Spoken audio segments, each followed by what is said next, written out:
Hello guys! Good morning and Happy New Year! So hello Maria! So ayan guys, yesterday we asked Maria kung saan po niya gustong pumunta kahapon bago po magpasukan ngayon. So she decided that she wanted to go swimming. So here we are! And the name of this resort po is Playa Tropical Resort. Located po sila sa Curimao, Ilocos Norte.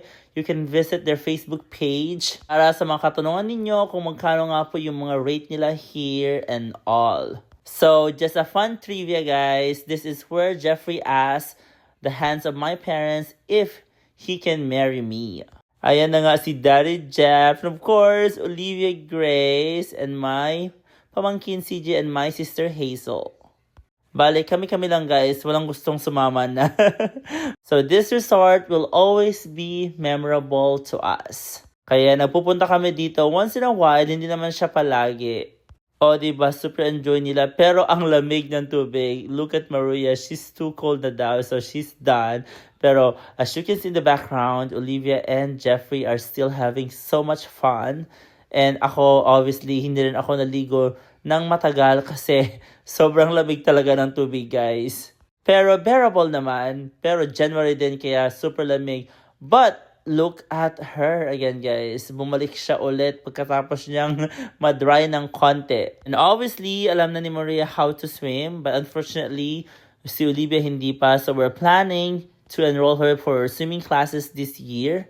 Guys, super ganda talaga dito. Kung ayaw mo nang maligo sa swimming pool, pwede ka namang magbabad at maglangoy-langoy dyan sa tabing dagat kasi walking distance lang siya, and look at the view, napakaganda. And of course, they also have their own restaurants, and if you're getting hungry, then you can just go ahead and eat there. Medyo makalimlim kahapon, kaya din siya malamig, guys. Pero ang ganda talaga ng view dito. Super picture perfect sa mga gustong emote-emote lang dyan. Ayan si CJ. And of course, Hazel and Olivia. Punta kayo dito kung gusto na nyo mag-Instagram dyan para may ma-upload sa mga social media accounts ninyo. So halina kayo at kakain tayo. This is not just a pool, restaurant, resort, hotel. The beach. Don't forget the beach. The beach. And guess what? Guess what? They're like little houses you can rest in. Yeah, those are nipa huts. This is where I asked your daddy in the Nipa hut to marry me with your mom and dad, with your Lolo and Lola. Ice cream. And ice cream. Where's the ice cream? Let's eat, guys. Am I eating all of them? Olivia, what are you eating? What's that? Wala? Hindi na sa mga ngalan. Wala? Slowly, slowly. What's the name of that food, Grace? Pansit? Naima saan? Easy, girl. Easy. Ay, Grace, no. Easy, anak ko. Easy. Not Grace. too fast. You're gonna get sick. Grace, stop. No, stop eating so fast. It's a fancy restaurant. You shouldn't be eating like that. It's a fancy restaurant.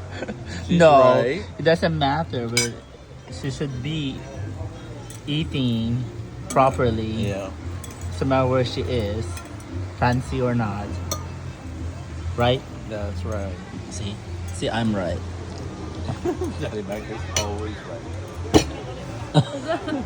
Ayan guys, so napakaganda ng sunset. Nagpakita din si Haring Araw. Anyways, you guys have a wonderful week and we love you all. Have a nice day. Stay amazing, stay gorge. Bye-bye.